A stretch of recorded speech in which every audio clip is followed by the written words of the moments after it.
Alright, comrades, it's going to be a long video. It's about the RAF and the Black Panther Party. I had the introduction video, and if you haven't watched that first, I recommend you watch that before you jump into this video. But I'm all for unifying the RAF, the Red Army faction, with the Black Panther Party. And I believe that we need to unify all Marxist, Leninist groups all around the world in order to accomplish our goals. I know there's many comrades out there that are trying to network and they're doing their part, and I appreciate you all. And yeah, so here we go. The revolutionary ideology of the RAF in retaliation to the Black Panther Party. Oh man, in relation to the Black Panther Party. The founding manifestos of the RAF and the Black Panther Party will now be compared in order to find the similarities in the revolutionary ideology of both groups.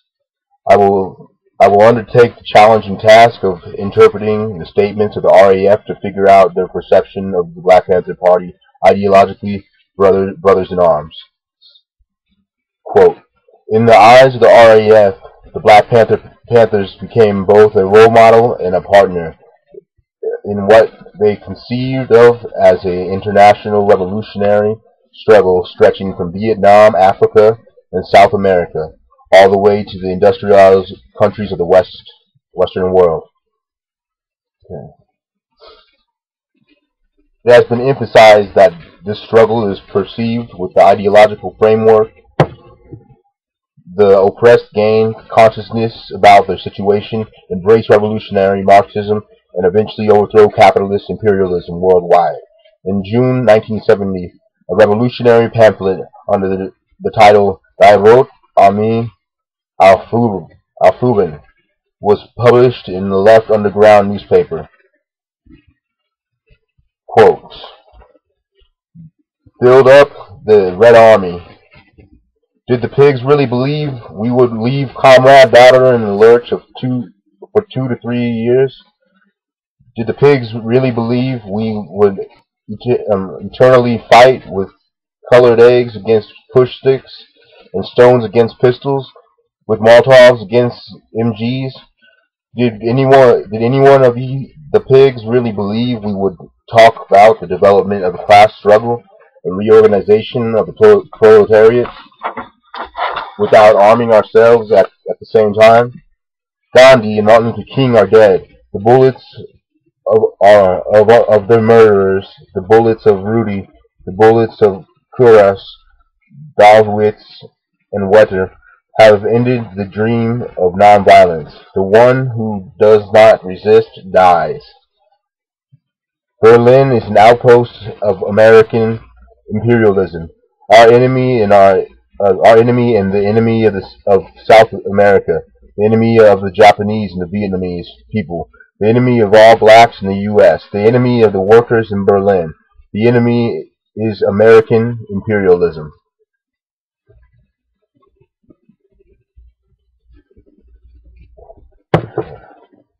End quote. Develop class struggle. Organize the proletariat. Start the armed struggle. Build up the Red Army. The call for building up the Red Army refers to the Russian Revolution of 1917, led by Lenin, the communist Bolshevik, destroyed the regime of the Tsar, and eventually installed the dictatorship of the proletariat. The ideology of Marxism-Leninism was born. Due to the limits of the essay, the terms Marxism-Leninism will not be extensively discussed. The Red Army was the armed wing and vanguard of the Bolshevik, which fought in a revolutionary war against the old regime of the Tsar. After the complete takeover of the Communist Party, the whole Russian army came to be called Red Army.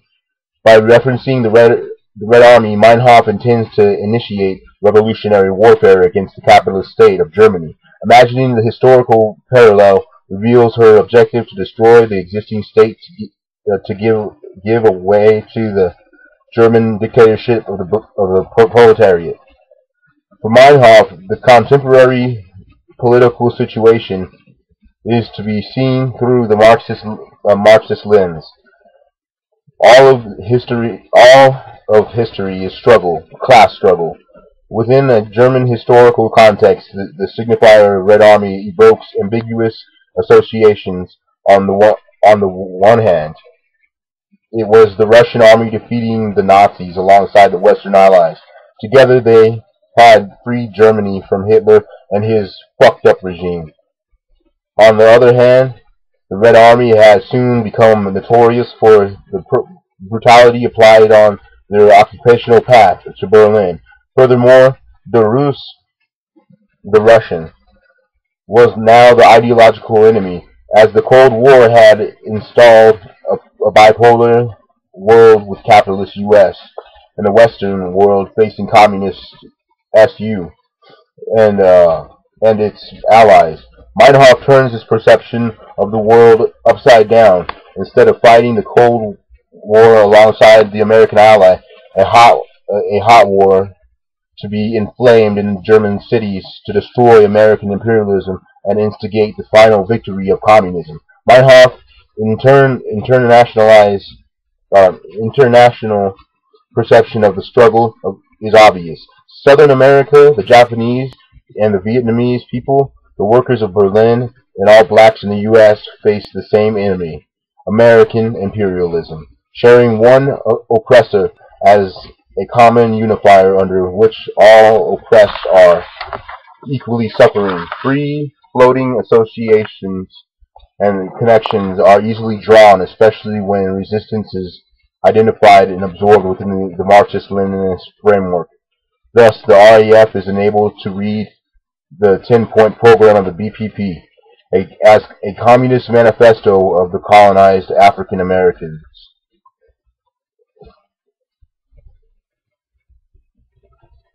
1966. What we want and what we believe. This is quotes from the Black Panther Party, I believe. Oh no, probably the RAF. Okay, so 1966. We want what we believe. Black Panther Party platform and program. We want freedom. We want power to determine the destiny of our black community. We want full employment for our people.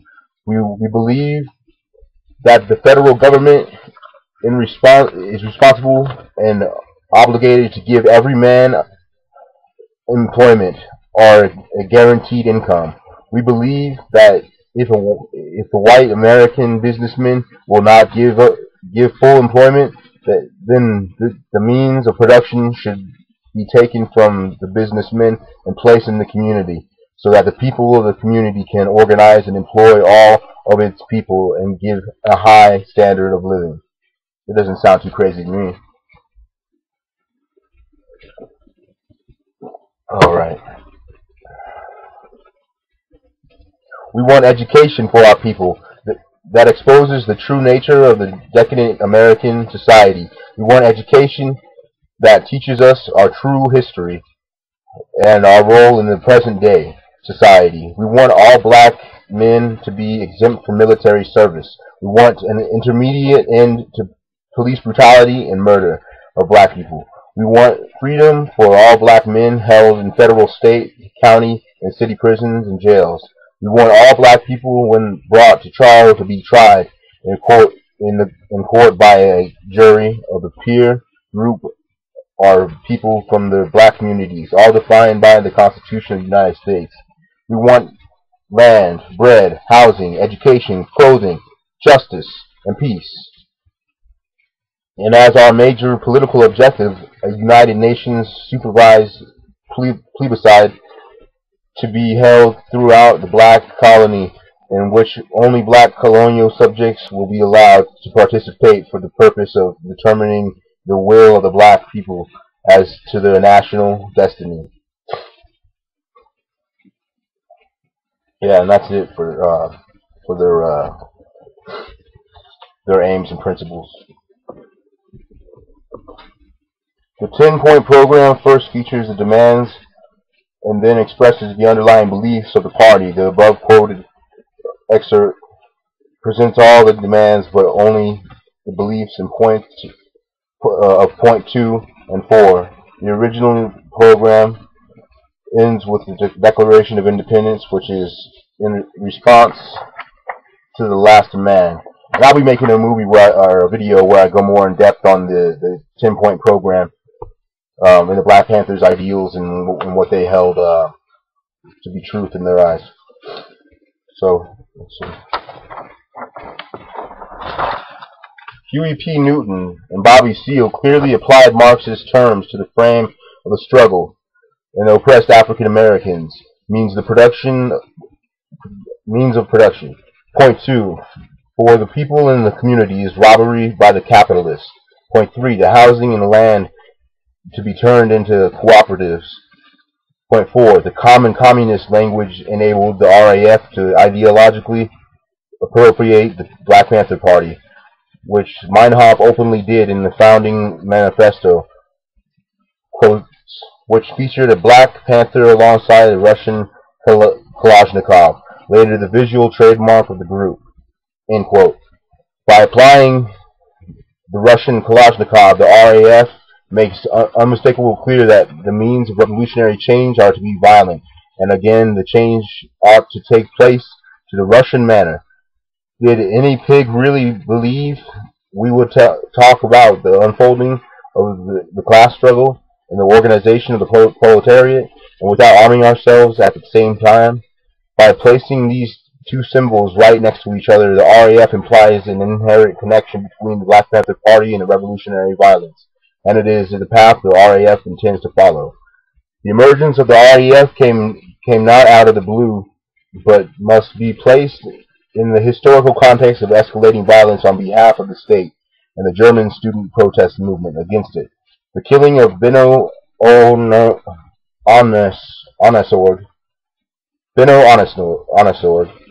by a policeman during the peaceful demonstration against the Persian Shah on June 2nd, 1967, the attempting assassination of SDS leader Rudy Duschke is in April 1968, and the following violent clashes between the student and the police brought about by the attempt to give halt to the delivering of the BILD Zeitung. Sorry, my German is shit, you guys, from slaughtering some of these words. A conservative yellow print which was blamed for reactionary climate resulting in the bullets on Duschke have to be seen as landmarks in the spiral of the unfolding violence, the counter-violence for the radicalizing part of the movement. This repression carried out by the German state forced them to apply the revolutionary violence as Inslan, who would eventually co-found the RAF, expressed the death of Onesword. The fascist state wants to kill all of us. We have to organize the resistance. Let me start that over. That was a little weak. The fascist state wants to kill all of us. We have to organize a resistance. Violence can only be answered by violence. This is the generation of Auschwitz. You cannot argue with them.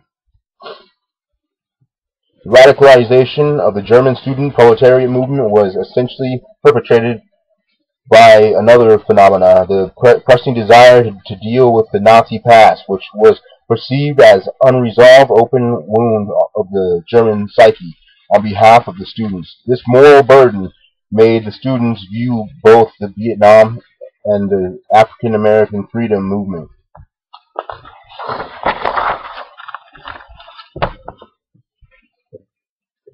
in special light. A repetition of horrors of Auschwitz, an existential struggle of a fiercely oppressed racial minority. For further insights, it is the context.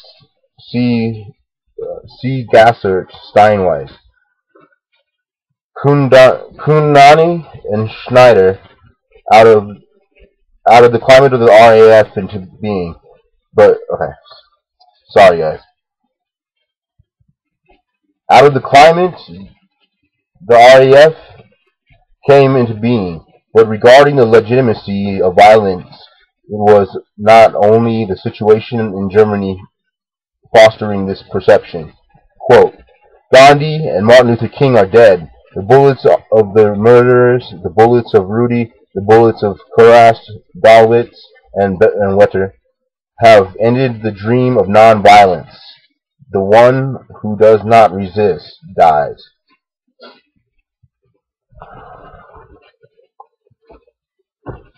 Alright guys, let's get into this.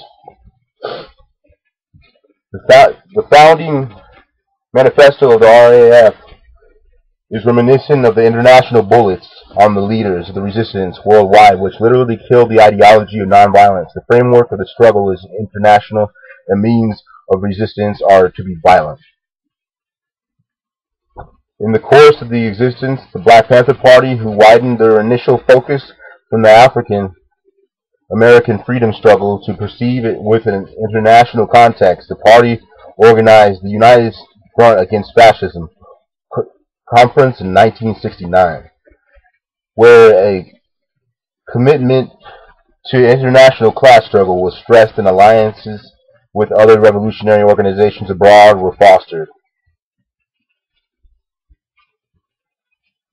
This embrace of the international struggle found reflection in the revise of the 10-point program.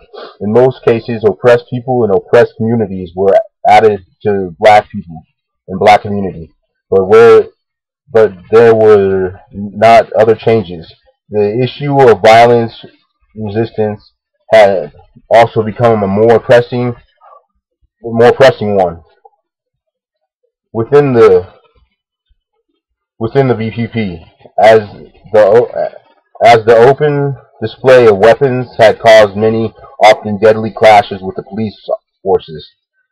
For some Panthers, the initiation of an open urban guerrilla warfare against the oppressing system became more likely as the police seemed to embody an occupying army in the black community.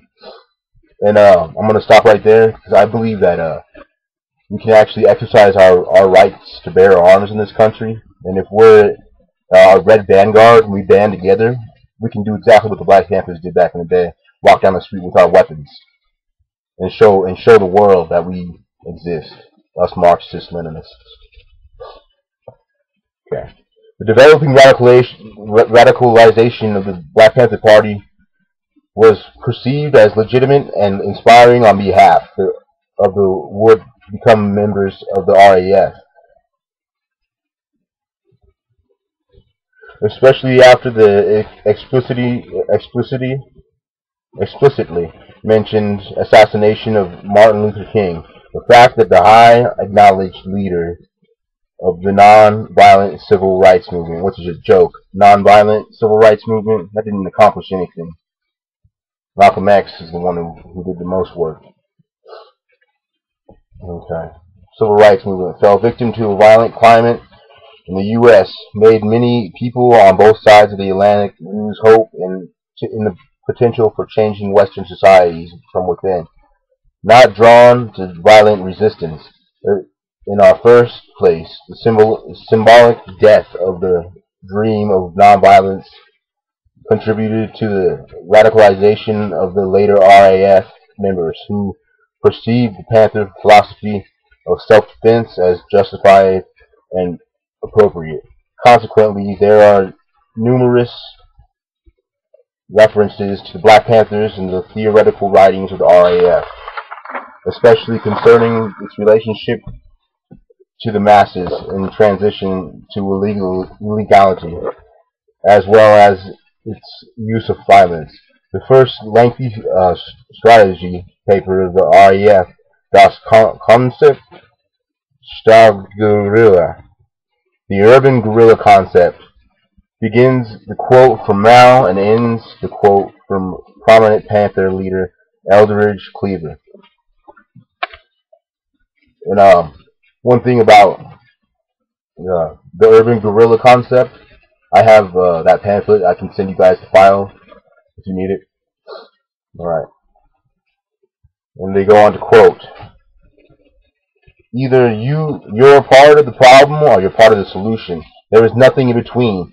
This shit has been examined and analyzed for decades and generations from every angle. By my opinion is that most of what happens in this country does not need to be analyzed any further.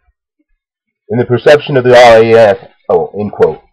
In the perception of the RAF, Marxism, Leninism, and radicalization, self-defense philosophy of the Panthers merged into one seemingly consistent revolutionary agenda, which, quote again, armed struggle is the highest form of Marxist Leninism. Mao, and it can and must begin now, as without it there is no imperialist struggle in the metropolis. Armed struggle is Marxist-Leninist, and the Black Panthers engaged in armed struggle. The Panther must therefore be perceived as Marxist-Leninist. It is an anti-imperialist struggle. The next part is different revolution. The Black Panther Party and its revolutionary ideology. This is going to be interesting. Give me a second.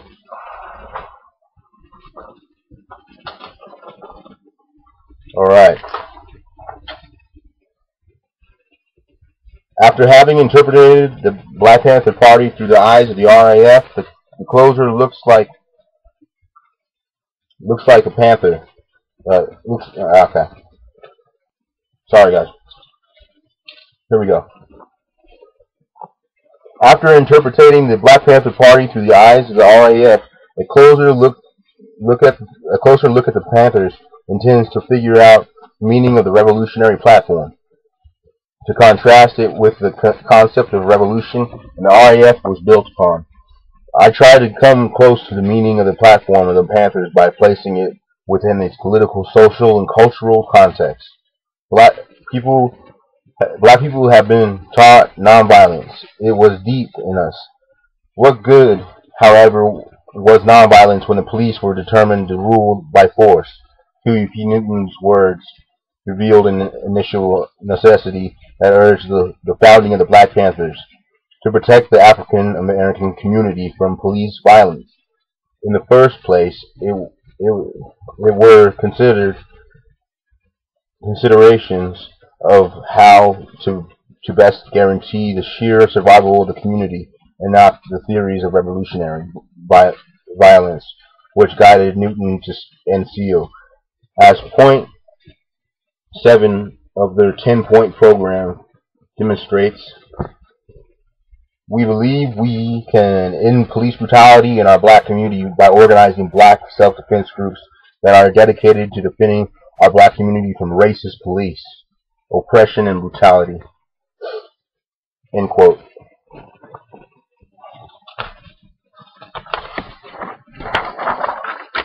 The fact that originally the Black Panther Party had an additional for self-defense program in its name underlines the interpretation self-defense, violent if necessary.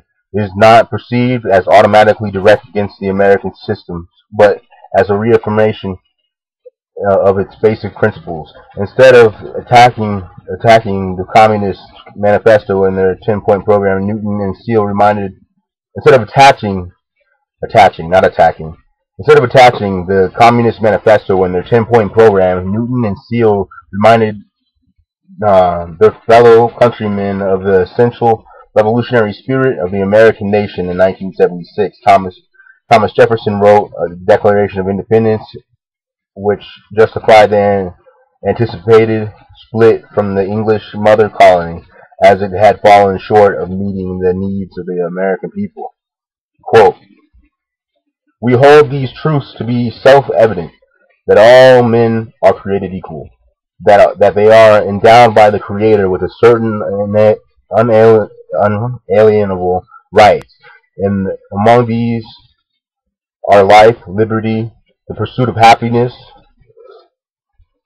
that to secure these rights, governments and instituted among them, deriving their just powers from the consent of the governed. That word, oh my God, sorry guys. All right, that whenever any form of government becomes destructive of these ends, it is the right of the people to alter or to abolish it, and to institute a new government laying its foundation on such principles and organizing its powers in such forms as to them shall seem most likely to affect their safety and happiness. End quote. When Jefferson wrote down these words, the peculiar institution of slavery was an integral part of the American society, both in the South and the North. 200 years and a civil war later, the African American still was not free, although the U.S. Founding Manifesto had guaranteed basic rights for each citizen. We hold the truths to be self-evident that all men are created equal. They didn't believe that shit. You know they didn't. Alright. All men are created equal. What was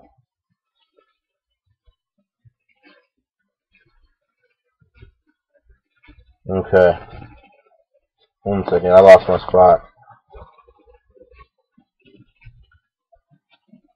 Oh, well, I'll just start here. Although the Civil Rights Act of 1964 and the Voting Rights Act of 1965 had eventually granted full civil rights to blacks, they were still suffering under social and economic oppression. The 10-point program was a clear call for fundamental change in the existing system. We want land, bread, housing, education, clothing, justice, and peace. These demands are again to be read in a genuine American context as they materialize the long-denied unalienable rights of life, liberty, and the pursuit of happiness. The Black Panther Party did not openly advocate the immediate overthrow of the government. Newton even stressed to the Black Panthers Newton even stressed that, quote, the Black Panthers were and are always required to keep their activities within legal bounds, end quote. Simultaneously, the white power structure is unmistakably reminded of the given right of the people to alter or abolish it whenever any form of government becomes destructive of these ends. The whole 10-point program oscillates between the belief in the system, inherent reform, and the insight in necessary revolutionary change. The beliefs of the Panthers, which are attached below. Each of the 10 demands are all phrased in the same manner.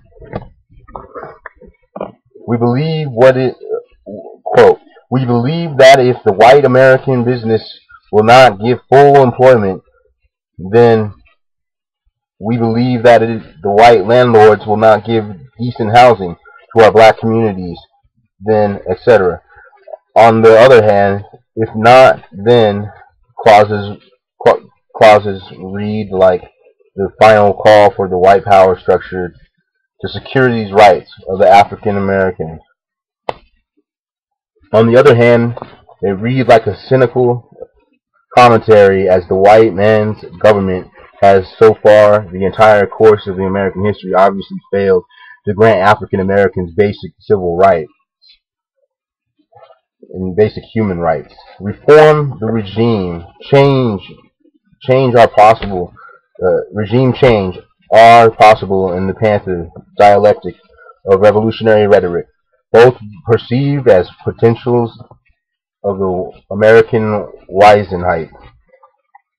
For Newton, it was obvious that the African American community was under siege and that something had to be done against it, even beyond armed forces, self-defense.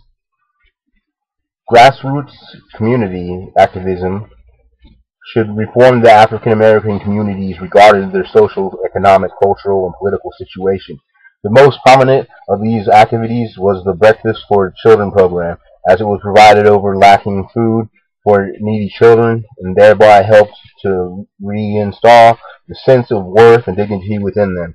Eldridge Cleaver has summarized the underlying philosophy of these kind of programs.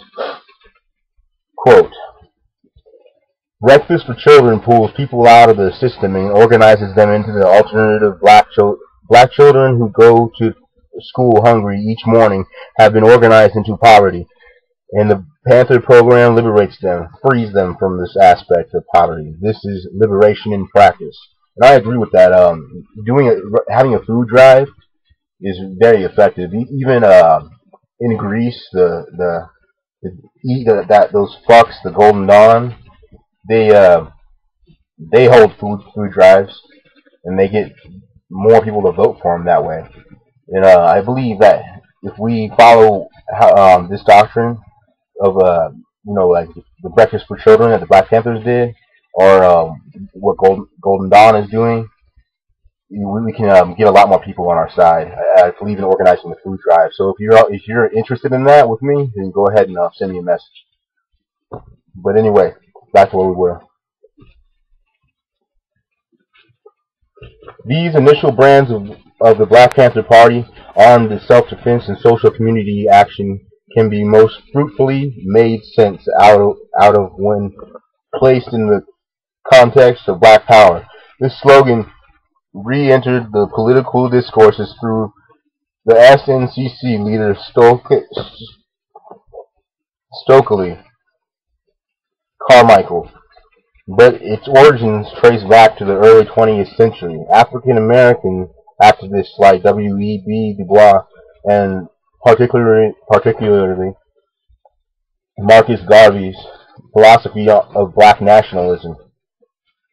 And I don't believe in black nationalism. I think we're past the racism part. I believe that the enemy is no longer the white man. The enemy is now the capitalist man. Quote, the political objectives of the black nationalism can change from the admonition that black people must control the political and economics of their communities to the creation of a separate black nation in North America of returning to Africa and homeland. Building upon the strain of African American political philosophy, Black Power meant social, cultural, political, and economic independence and self-determination of blacks. But initially, the term was an open signifier defiant to the fixed meaning through the 10-point program. Quote, Newton sought to give a pragmatic significance to the Black Power slogan. According to the Panther leader, Black Power should mean more than a change in pride, consciousness, culture. Power required the revolutionary will to alter forcibly the circumstances of black life. End quote.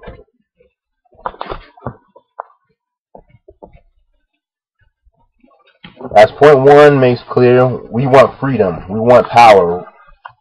We want power to determine the destiny of our black community.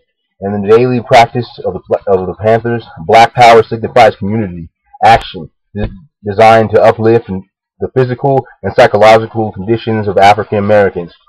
This is what Cleaver meant when he characterized the Breakfast for Children program as liberation in practice.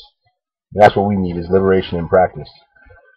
Within the context, the early Panthers must be perceived as black nationalist organization and committed itself to racial self-determination, as point 10 stresses. Quote, and as a major political objective, the United Nations supervised plebiscite to be held throughout the black colony, in which only black colonial subjects will be allowed to participate in the purpose of determining the will of the black people as their national destiny. End quote. Dogmatic Marxist-Leninism, which designed a background of the RAF, must therefore be perceived as only one of the many possible strains to be incorporated in the Black Panther Party within the flexible framework of the Black Panther Party, within the framework of Black Power. The many facets of revolutionary ideology the Panthers came to officially embrace after above-mentioned 1969 Conference United Front Against Fascism include cleansing force of violence, quote, cleansing force of violence, which frees one from despair and feeling of inferiority, adopted from Martinique psychiatrist and author Frantz Fanon. The power of the gun from Mao Zedong, death with honor for Che Guevara, feeding on brutality of the occupying army from Ho Chi Minh, destroying from all Fatah, in autonomy, integrity, and responsibility of the party from Kim Il-sung. End quote. The cultural appropriation of the potpourri of revolutionary ideas will still intend to foster the survival of the community, although the initial focus is not race, but broadened to perceive oppression as international phenomena, which intertwined the categories of race and class. Lacking the communication aspects entirely, the ultimate goal of the RAF was to initiate revolutionary war to perpetrate the final victory of the world communism by any means necessary. These differing ideological perceptions became clear when we compare both groups' valuations of the outbreak of urban unrest in the ghettos. In the eyes of the RAF, the spontaneous upheavals of the suffering African American city dwellers were forebearers of the anticipated revolution. Quote, the Afro-Americans and their allies did not weigh the distribution of power of the classes, nor did they count the divisions of the counter-revolution. They did not calculate the chances that they would let themselves go for the moment and turn their voice against other oppressors.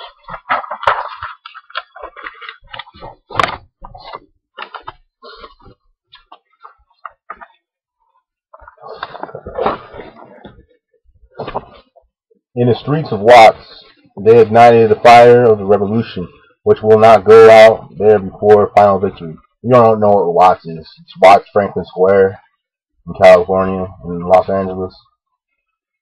Okay. Besides the remark, they just let themselves go for a movement, which has a somehow smeared racist undertone, bearing witness to the old stereotype of the more emotionalized African American. The language of these quotes is again Marxian. Distribution of the power of the classes, violence against their oppressors, and the fire of the revolution. As actual inhabitants of the destroyed inner city areas, the Panthers had a less romantic perception of the race riots,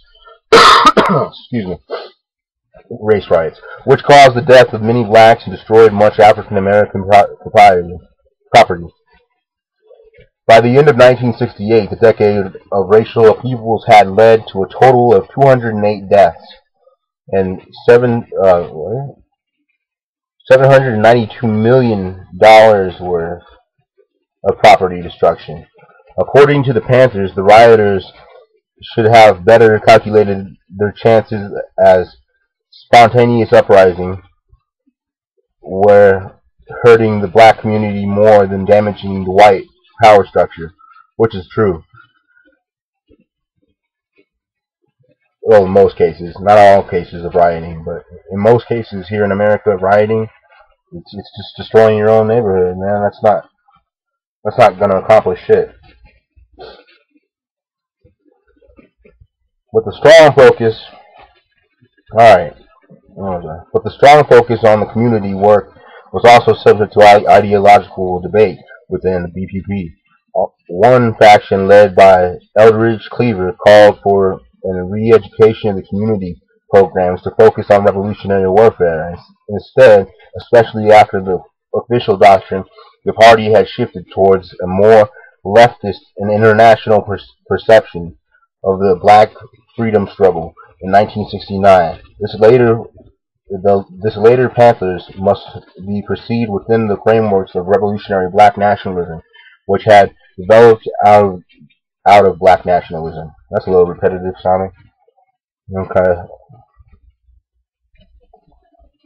Quote. Revolutionary nationalists maintain that African Americans cannot achieve liberation in the United States within the existing political and economic systems. Therefore, they call for revolution to get rid of society of capitalism, imperialism, racism, and sexism. I'm going to read that again. Revolutionary nationalists maintain that African Americans cannot achieve liberation in the United States within the existing political and economic system. Therefore, we call for revolution to rid the society of capitalism, imperialism, racism, and sexism. As mentioned above, the BPP was born in the vacuum of believing in reform. On the one hand, the affirming revolution on the other hand. Hence, the ideology of the Panthers was oscillating between the concepts of black power, black nationalism, revolutionary black nationalism. These philosophies were themselves subject to constant change and offered different perspectives on agency. Towards the end of the 60s, the concept of revolutionary black nationalism was a dominating one. An internal scope and determined means seemed to be best appropriate to fight the oppressing system from without. Eventually, the initial obligation towards and focus on the African American community remained the core of the party's activism. Newton and Seal refused to follow Cleaver's military approach and finally ousted him from the BPP in 1972. The ideological, often bitterly disputed differences among the Panthers weakened their influence and caused a split, while the official party remained active in the communities and became more engaged in local politics.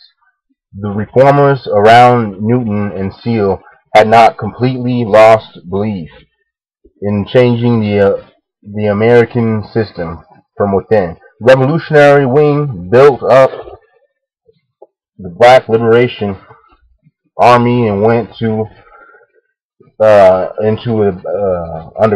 underground. I believe that's what it said. My printer's a little fucked, so a lot of the words on my pages are kind of there, but not really there. You know what I mean? So bear with me, guys. I'm coming to the end right now. Brothers in Arms: Cultural Appropriations in the Global 60s. The immense psychological significance of the RAF for the Federal Republic lies in the fact that it has reopened a chapter in the murderous history which had preceded its founding and initiated a new one. The RAF and the BPP were different organizations, different in their revolutionary agendas, goals, strategies, and most essentially emerging from a different historical context. Coming from the tradition of black nationalism, the Panthers focused on the survival of the social, cultural, economical, and political growth of the African American communities. The unfolding protests of the globalized generations of '68 enabled the Black Panther Party to place their freedom struggles within the international context. Still, guided by the concept of black power, numerous philosophies like Marxism, Leninism, or Fanon's idea of colonial resistance were ideologically incorporated and culturally appropriated by the party.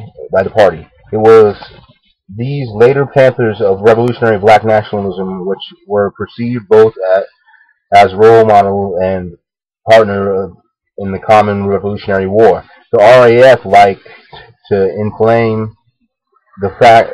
I'd like to inflame the fact that the initial focus of the Black Panther Party, almost exclusively placed on community, did not hinder the process of cultural appropriation, as Klimt has observed. Quote, any objections in the strategy with reference in the highly different social environment of each of these movements were disintegrated by the RAF and dismissed as only a minor tactical differences. The significance of the Black Panther Party and the RAF must not be placed in the field of ideology as Marxist-Leninist in its numerous varieties was taken for granted in the fight against capitalist imperialism, but in the realm of the cultural symbolism. Quote, particularly the carrying of weapons as a sign of increasing militancy in initiation of the Black Panthers came to symbolize greater determination and confrontation. The logic and prominent appropriation must be understood as a selective process whereby the perceiver incorporates the elements of perceive and strengthen the consistence of its symbolic order.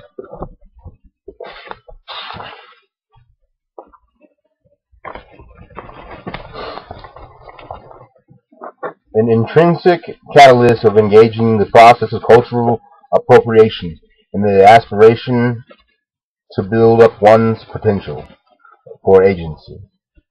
Reminiscent of genuine American revolutionary principles of the Panthers strove for further ideological assistance by embracing the worldwide struggle against oppression.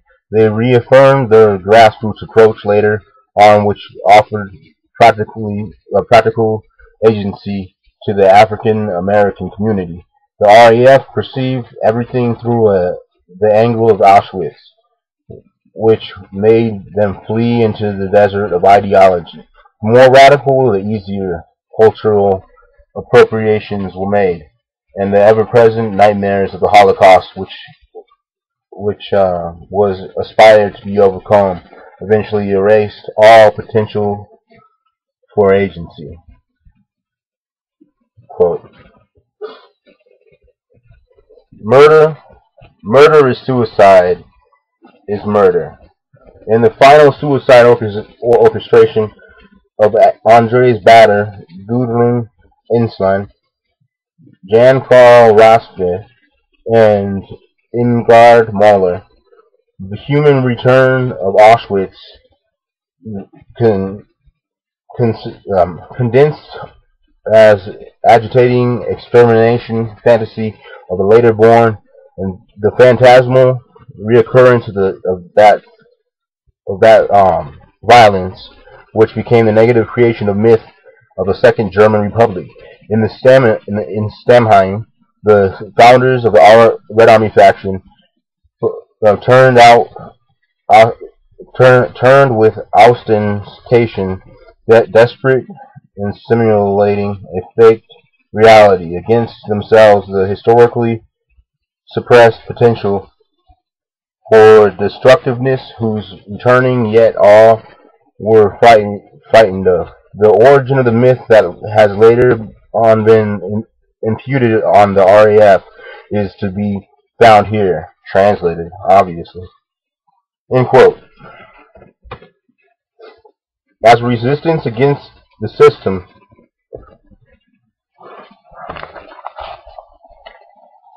oh, as resistance against the system as resistance against the system came to be perceived within a global framework towards the end of the 60s. Both the Black Panther Party and the Red Army faction engaged in the free-floating discourse of cultural appropriation, the ones adjusting to revolutionary theories to broaden their community-based freedom struggles, and the other incorporating militant symbols of resistance to perpetrate the bloody process of becoming to terms with the Germany's past while becoming their fathers in the end. And that's it. I hope you guys enjoyed that and got a lot of good information out of it.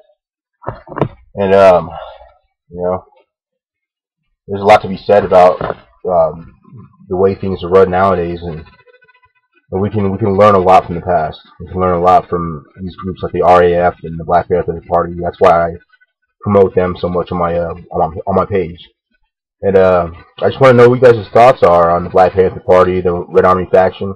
If you think that the Black Panther Party were just a bunch of racists and they're no better than the Ku Klux Klan, then you are uneducated and you don't even know like one bit of information. And you just obviously watched some movie and saw how Hollywood portrays Black Panthers. But for one, the Black Panthers did allow the original Black Panther Party for self-defense. They allowed white people into their ranks, all kinds of shit. Like think back to I don't know. It's a movie. It's stupid, but think back to Forrest Gump. He hit you, Jenny. Okay, right? That guy who hit Jenny, he was a Black Panther. He was white. So there were white Black Panthers back in the day. But Black Panther Party was a socialist movement. That's what they mainly were. And I believe we can learn a lot from them in these days. So, alright, you guys. Same with RAF also. Alright, have a good one, you guys. And thanks for sticking around.